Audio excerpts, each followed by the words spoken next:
아멘. 오늘도 하나님 앞에 나오신 여러분 환영하고 축복합니다. 오늘 우리가 또 새벽에 드린 예배를 우리 하나님께서 받아주시고 또 우리 하나님께서 정말 여러분의 그 기도에 응답해 주실 줄 믿습니다. 아멘. 오늘 말씀은 헌금에 대한 부분과 성전에 대한 그런 어, 종말에 대한 그러한 말씀을 이렇게 하고 있습니다. 오늘 말씀 보시면요. 먼저 헌금에 대한 말씀이 앞에 나옵니다. 우리 1절부터 4절까지 한번 읽어보겠습니다. 시작. 예수께서 눈을 들어 부자들이 헌금함에 헌금 넣는 것을 보시고 또 어떤 가난한 과부가 두 랩돈 넣는 것을 보시고 이르시되 내가 참으로 너희에게 말하노니 이 가난한 과부가 다른 모든 사람보다 많이 넣었도다. 그들은 그 풍족한 중에서 헌금을 넣었거니와 이 과부는 그 가난한 중에서 자기가 가지고 있는 생활비 전부를 넣었느니라 하시니라. 아멘. 예수님께서 부자들이 헌금하는 것을 보시고 또 그에 비해서 어떤 한 가난한 과부가 어, 동전 두 랩돈을 이렇게 헌금하는 것을 보셨습니다. 그리고 나서 하는 말씀입니다. 내가 참으로 너희에게 말하노니 이 가난한 과부가 다른 모든 사람보다 많이 넣었도다. 여러분 두 랩돈 동전 두 개 넣었으니까 사실 보면 양으로 따지면은 상 적은 양을 헌금한 거죠. 부자들은 그 부유한 중에 풍족한 중에 자기들이 넉넉하니까 헌금도 많이 했겠죠. 그런데 예수님께서는 그 부자들이 헌금을 한 것보다 이 동전 두 입는 이 두렵돈 넣은 여인을 더 많이 한 것이다 라고 이렇게 말씀합니다. 그 이유가 무엇입니까? 바로 이 가난한 여인은 궁핍한 중에 가난한 중에 자기가 가지고 있는 생활비 전부를 넣었기 때문입니다. 여러분, 헌금에 있어서 우리 주님은 어떤 기준으로 헌금을 받으시나 하는 것을 우리가 볼 수 있다는 것입니다. 우리가 하나님께 헌금을 드릴 때 그 헌금에 대해서 어떤 기준으로 하나님께서 평가를 하실까 하는 부분을 우리가 오늘 말씀을 통해서 깨달아야 된다는 것입니다. 여러분, 우리 주님은 헌금을 통해서도 마음을 받기를 원하신다는 것입니다. 여러분, 우리 하나님께서는 우리에게 뭔가가 부족해서 아니 하나님 자신께 뭐가 부족해서 우리에게 뭔가를 받아내시는 분이 아닙니다. 여러분, 우리가 헌금은 하나님을 향한 마음의 표현입니다. 성경에도 물질 있는 곳에 마음이 있다라고 했잖아요. 여러분, 우리가 돈 쓰는 거 보면은 우리 돈 쓰는데 우리의 마음이 있는 곳에 돈을 많이 쓰는 것을 우리는 부인할 수 없을 것입니다. 우리가 더 사랑하는 사람에게 돈을 많이 쓰고 우리가 더 중요하게 여기는 것에 돈을 많이 쓰는 것입니다. 우리가 화창게 여기거나 필요 없다고 생각하거나 그런 부분에는 절대 돈을 쓰고 싶어 하지 않습니다. 그 사람의 마음의 중요도 그것을 따라서 돈을 쓰는 거죠. 그래서 여러분 한 사람이 무엇을 정말로 중요하게 여기는가 그것을 보려면은 그 사람이 지갑을 어디다 여는가 그것을 보라고 했습니다. 그것은 여러분 우리가 부인할 수 없는 일이죠.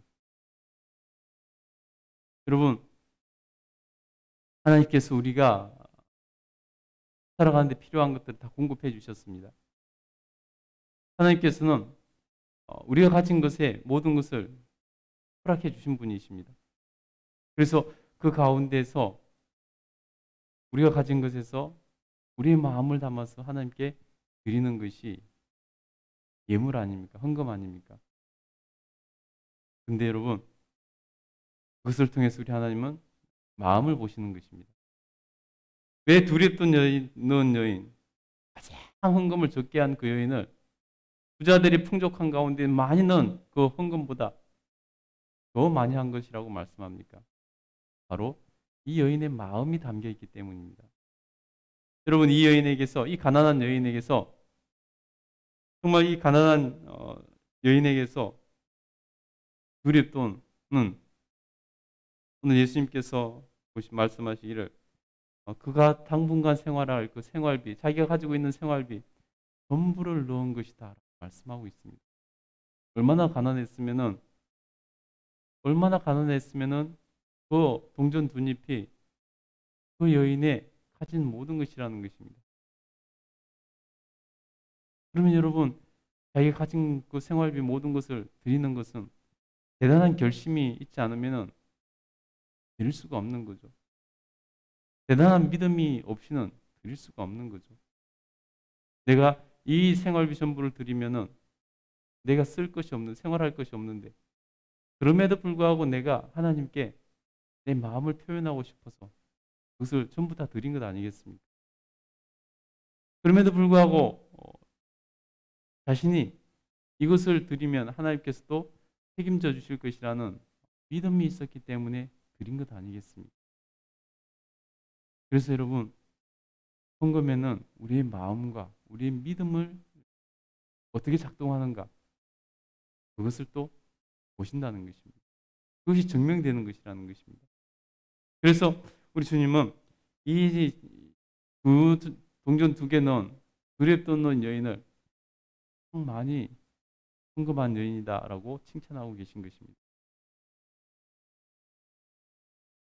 여러분, 우리가 헌금을 어떤 태도로 해야 될지, 어떤 마음으로 해야 될지 오늘 말씀을 통해서 여러분 깊이 깨달음이 있기를 바랍니다. 하나님께서 인정해 주시는 마음이 담긴 그런 헌금을 할 수 있기를 간절히 축복합니다.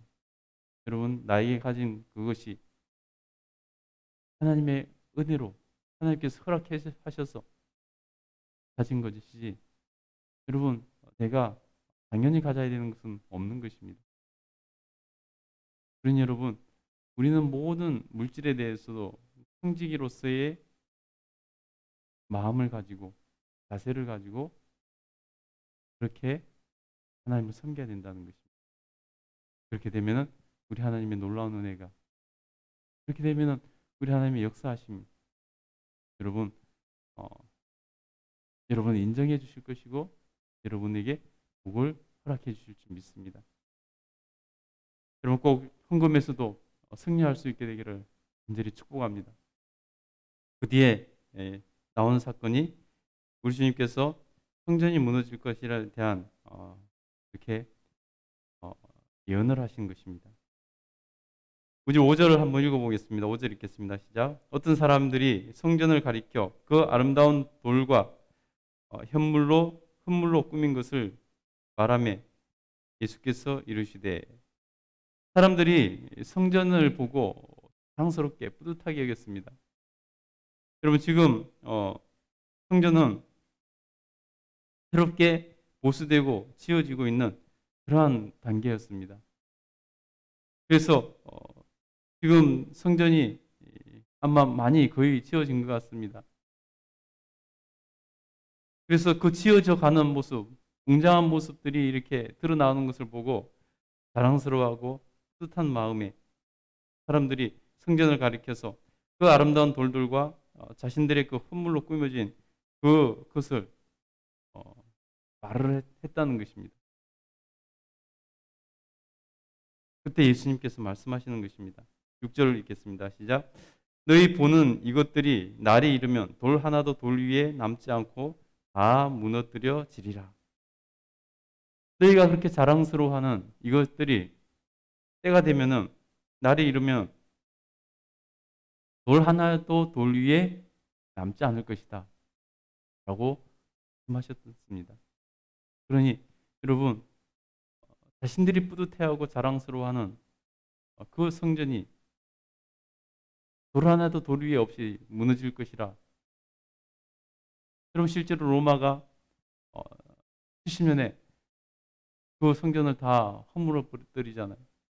그래서 지금 남아있는 게 고작 여러분 이스라엘 통곡의 벽이라고 하는 그 성전의 흔적, 통곡의 벽, 그것만 남아 있는 것입니다. 그 성전의 벽 한쪽만 그렇게 남아 있는 것입니다. 그래서 사람들이 그 흔적에 가서, 통곡의 벽에 가서 사람들이 오늘날 서서 기도하고 있지 않습니까? 우리 주님께서는 그것을 미리 이렇게 예언하고 계신다는 것입니다. 여러분, 우리가 무엇을 자랑스러워해야 될지, 우리가 무엇을 자랑스러워해야 될지, 그것을 여러분 우리가 생각해 봐야 된다는 것입니다. 겉으로 드러나는 그 성전의 웅장한 모습을 사람들은 자랑스러워하고 뿌듯해야 했습니다. 그러나 여러분, 눈에 보이는 그것은 언제든지 허물어질 수 있다는 것입니다. 그럼 우리가 주님 앞에서 무엇을 자랑스러워해야 될지 한번 생각해 봐야 된다는 것입니다. 눈에 보이는 그 성전 건물을 자랑스러워할 것인가? 아니면은 눈에 보이지 않는 우리 주님을 자랑스러워해야 될 것인가? 더 나아가서 우리가 이루는 공동체를 자랑스러워해야 될 것인가? 우리가 한번 생각해 봐야 된다는 것입니다. 여러분, 내 가치 기준이 어디 있는가? 눈에 보이는 외형적인 것에 있는가? 아니면 내면적인 것에 있는가? 내가 가지고 있는 그 내세울 만한 부유함, 또 능력, 또 유명세, 뭐 이런 것들을 자랑할 것입니까? 아니면 내 내면의 성숙감과 성장을 자랑해야 될까요? 우리 주님께서는 내가 가진 그것을 보시고 나를 평가하실까요? 아니면 내 내면의 영적인 것을 보시고 평가하실까요? 무엇을 주님께서 칭찬하실까요? 앞에서 봤던 그 헌금할 때의 기준과 똑같은 것입니다. 그들이 예수님의 말씀을 듣고 묻습니다. 그 때가 언제입니까? 언제 그런 일이 날 것입니까? 그때 무슨 징조가 있습니까? 주님께 물었습니다. 그래서 주님께서 말씀하십니다. 우리 7절부터 9절까지 한번 읽겠습니다. 시작. 그들이 물어 이르되 선생님이여 그러면 어느 때에 이런 일이 있겠사오며 이런 일이 일어나려 할 때에 무슨 징조가 있사오리까? 이르시되 미혹을 받지 않도록 주의하라. 많은 사람이 내 이름으로 와서 이르되 내가 그라 하며 때가 가까이 왔다 하겠으나 그들을 따르지 말라. 난리와 소요의 소문이 들을 때에야 두려워하지 말라. 이 일이 먼저 있어야 하되 끝은 곧 되지 아니하리라. 아멘. 우리 예수님께서는 사람들의 그 질문에 이 성전의 종말을 말씀하시는 게 아니라 우리 주님께서는 이제 시대의 종말, 예수님의 재림과 함께 올 종말에 대해서 연결해서 말씀을 하시는 것을 볼 수 있습니다. 여러분, 우리가 종말의 때를 기다리는데 여러분, 그 종말의 때에 어떤 일이 일어날 것인가? 그 종말의 때에 어떤 모습들이 일어날 것인가? 그리고 우리는 그것에 어떻게 대처해야 되는가? 여러분, 내일 보는 말씀에 더 자세히 나오지만 오늘 먼저 이 성전의 무너진 것과 연결되어서 부분에 이렇게 강조하는 것들이 있습니다. 그것이 뭐냐면 바로 그때에 미혹받지 않아야 된다는 것입니다. 미혹되지 않아야 된다는 것입니다. 그래서 예수님께서는 미혹받지 않도록 주의하라. 많은 사람이 내 이름으로 와서 이르되 내가 그라 하며 때가 가까이 왔다 하겠으나 그들을 따르지 말라. 많은 사람이 예수님을 사칭하고 때가 가까이 왔다, 때가 언제다 이렇게 할 것이라는 것입니다. 그러나 그들을 가까이 하지 말라, 그들을 따르지 말라라고 말씀합니다.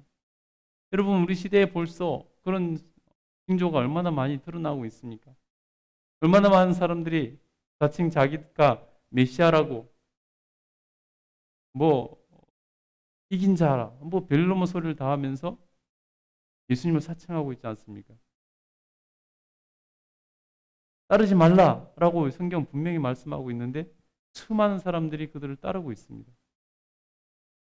심지어 아버지 자기가 성령이라고 하면서 하던 자들이 죽으니까 이제 어머니 하나님 해가지고 심지어 이제 어머니 하나님으로 바뀌어서 그것을 주장하는데 그것을 또 따르는 무리들은 전혀 의심하지 않고 따르고 있습니다.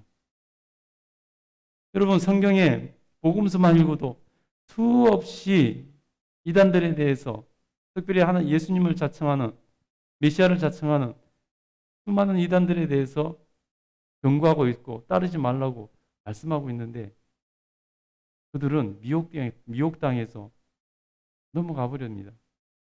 그리고 말도 안 되는 소리를 해도 그것을 받아들입니다. 미혹당해서 이성이 마비돼서 성경을 읽으면서도 무슨 말인지 깨닫지 못하고 성경보다도 그들의 말을 더 중요하게 여기는 이런 사태가 벌어져 버렸습니다. 여러분 얼마나 불행하고 불쌍한 사람들입니까? 여러분 부디 깨달으시기 바랍니다.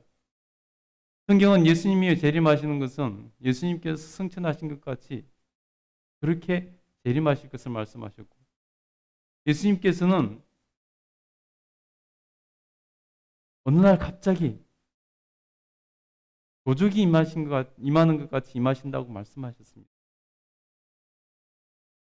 예수님의 재림은 예수님께서 아기의 모습으로 오셨던 것처럼 다시 인간의 모습으로 이렇게 태어나서 이렇게 오시지 않는다는 것입니다.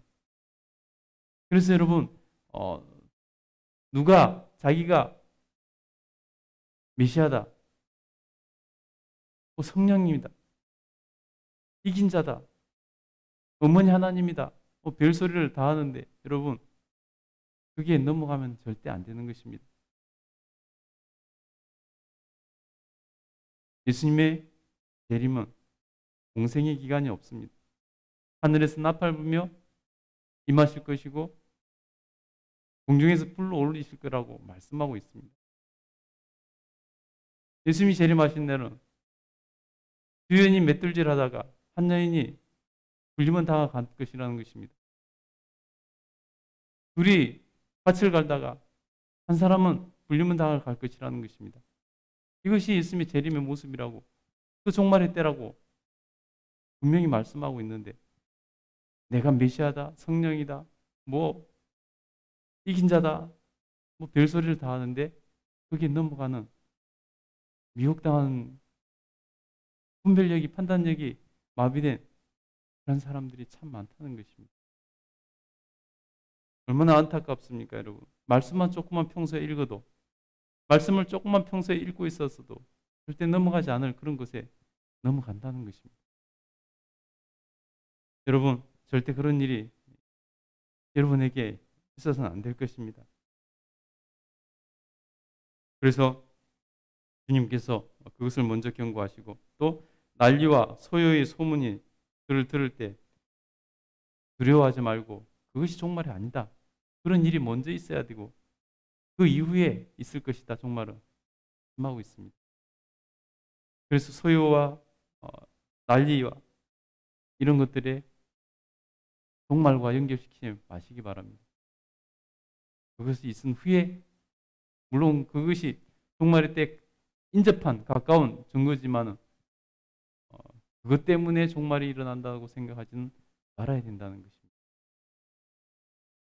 그래서 여러분 우리 하나님 앞에서 정말 지혜롭게 신앙생활하고 정말 종말의 때를 우리가 기다리면서 준비하는 삶을 살았으면 좋겠습니다. 이 땅의 삶은 우리가 천국을 준비하는 그런 시간인 것을 말씀하시기 바랍니다.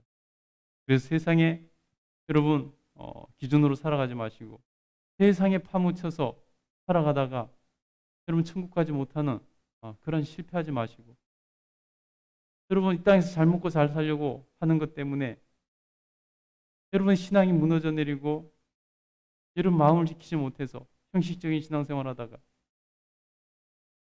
천국 가지 못하는 일 생기지 않도록 여러분 스스로를 잘 간절히 축복합니다. 그래서 여러분 꼭 승리하는 인생 되시기를 간절히 소원하고 축복합니다. 기도하겠습니다.